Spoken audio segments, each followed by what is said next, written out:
MotorWeek is made possible by Rock Auto and Tire Rack.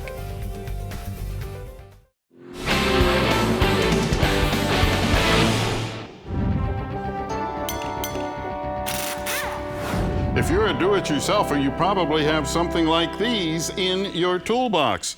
Stiff wire brush, some kind of a gasket scraper or chisel like this to get rid of old gaskets. Well, you better throw them away if you have a late model car, because late model cars, they use aluminum, and aluminum can easily be damaged. So if you're going to clean a gasket, you need one of these. It's a scraper with a plastic razor blade. It won't damage the aluminum. You also will want this. This is gasket remover. It'll soften the gasket and make it easier to get off with less chance of damaging the aluminum in the head or whatever part you're working on.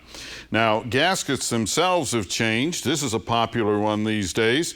Thin sheet of aluminum punched out with little dabs of sealant around each of the openings.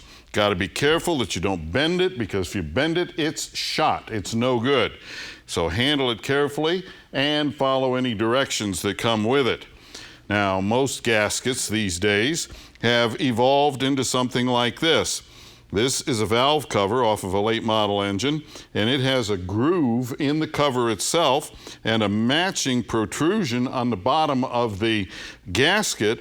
It fits down into there without any kind of sealant or anything, and that is the installation of your gasket.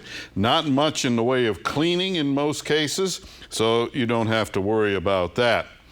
But there are other issues. Now, a lot of engines, they just don't have gaskets, period. And they tell you that you have to use some form of RTV sealant, which stands for room temperature vulcanizing.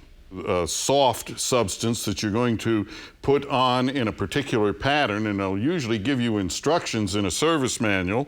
Follow those directions to the letter.